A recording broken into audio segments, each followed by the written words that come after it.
Hey there, I'm Veronica. I want to say thank you so much for joining me for this podcast today.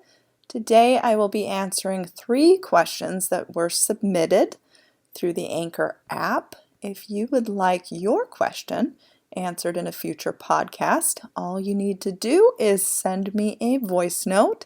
It is as simple as that, and your question will be answered in a future episode. If you would like to learn more about me, you can do so at veronicaisles.com. You can also visit my YouTube channel, youtube.com/veronicaisles.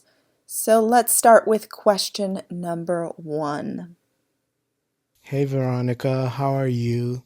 Thank you so much for the content on YouTube. I've been one of your first subscribers and I've been watching your videos for a very long time. And I'm still struggling trying to manifest an ex back.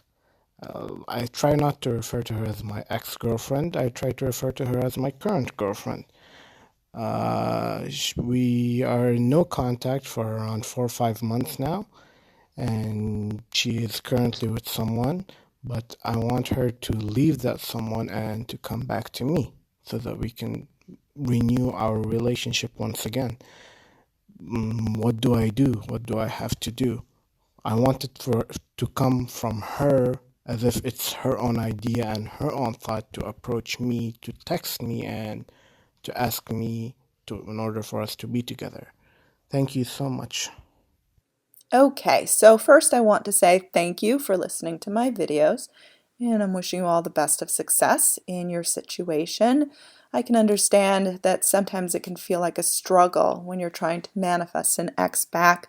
I think it is good that you do refer to her as your current girlfriend instead of an ex, but I do want to say that the feeling behind things is always more important than the wording. So when you do refer to her, try to feel like you have an open feeling within your heart as opposed to a closed off feeling that feels like you're blocked.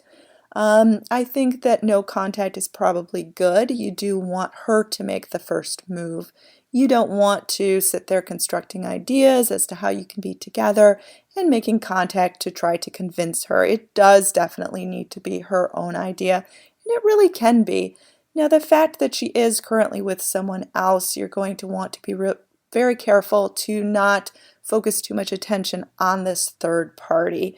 This third party really doesn't matter as much as your feelings of self and also your feelings of being with her.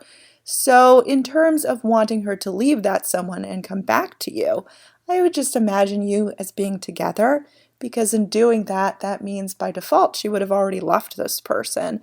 So I always say not to spend much time or attention on thinking about the chain of events that has to happen in order for you to be together. Just put yourselves together, and then by default it will have happened.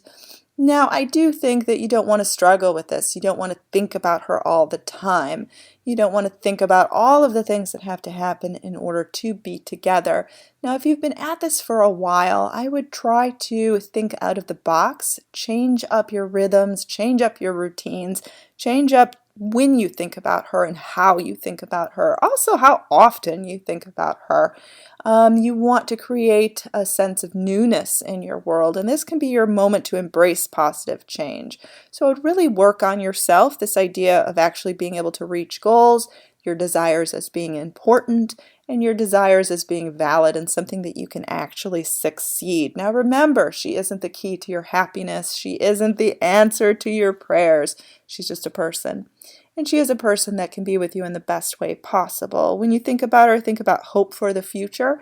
Think about abundance. Think about breaking through those obstacles that currently keep you from your desire.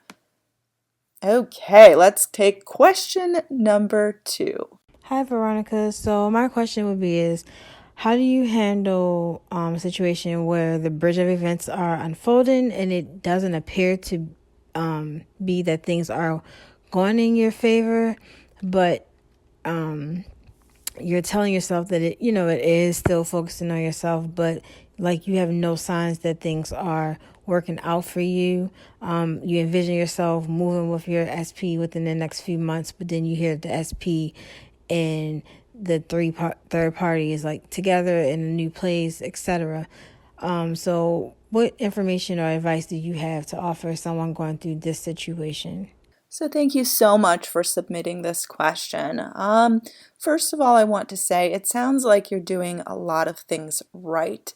The fact that you are trying to look beyond the current set of circumstances is one of the best things that you could possibly do. I do want to mention that sometimes you won't see any signs. Signs don't necessarily, signs are not a requirement of getting to a particular goal. So for example, when you're close to something, you may not see any signs at all. In fact, the situations that are playing out around you may be in complete contrast with where you want to be ideally.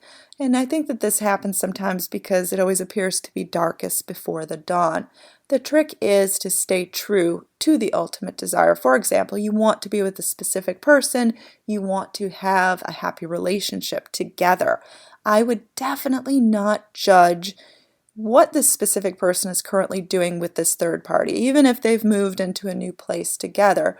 Of course, this may appear as if their relationship is becoming more solidified, as if you're becoming more and more distant from your desire. However, never judge a book by its cover. You don't really know what's going on behind the scenes, and the important thing to remember is that you don't need to know what's going on behind the scenes. Just because the outer appears like they are advancing doesn't really mean that it is so. A lot of times relationships will transform, and for example, this specific person and the third party may break up at the strangest possible time. Like this feeling of advancement may be the very thing that causes the relationship to come to a halt. So that's why how you place judgment is really important. You're going to want to place judgment by how you feel inside. So ask yourself, do I feel calm about what I ideally want to receive? Do I feel like I can nurture these feelings of love? Because again, you want to be with this specific person because you love them. You want to create happiness. You want to create joy. These are all very, very good things.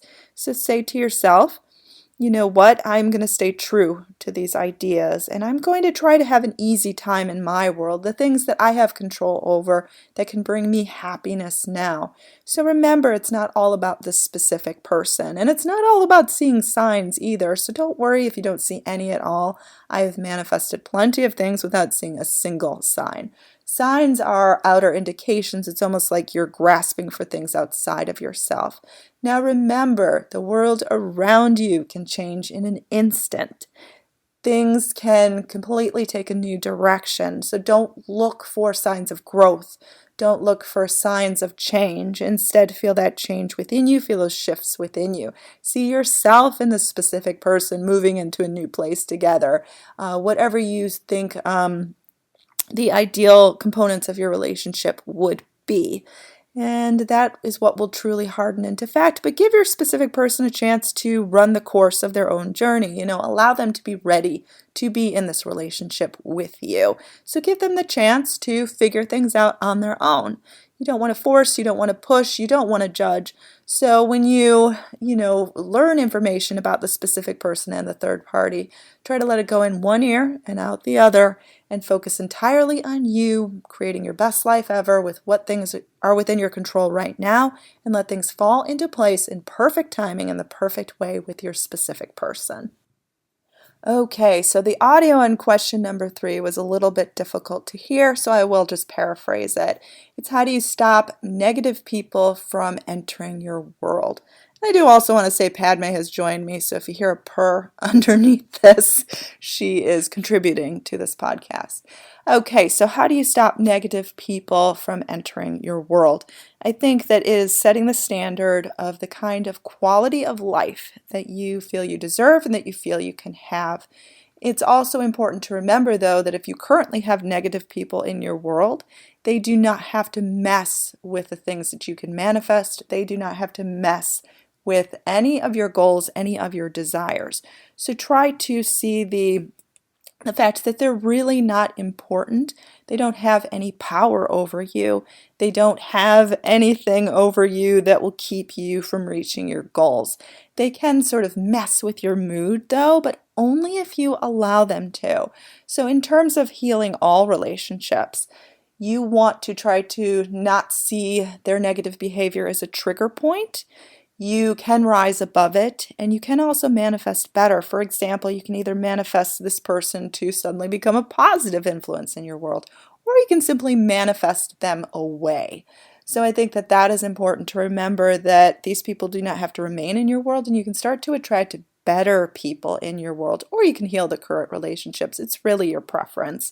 For example, if the negative person is a family member, you may want to manifest just a relationship with them where they kind of, they're negative in their own time, but when they're around you, they rise to the occasion and be positive. Now, it's important to know that you can be a good influence on these people. So you can be a very strong, you can set strong energy, you can set positive energy. So it's really up to you, and people will follow suit. Positive energy has a much higher frequency to it.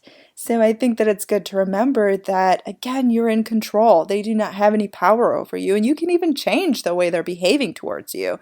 You can attract new and better people into your world. Okay, so thank you so much to the people that have submitted voice notes. I am still accepting them, so go ahead, download the Anchor app today if you haven't already. Find me at Veronica Isles and send me a voice note. I'd be happy to answer your question. You can also visit me on YouTube, youtube.com/Veronica Isles. You can get my one-on-one coaching, veronicaisles.com. You can also send me an email at veronicaisles@gmail.com. I look forward to releasing many more of these podcasts, so do stay tuned, and stay tuned for my live YouTube sessions as well. Have a wonderful day.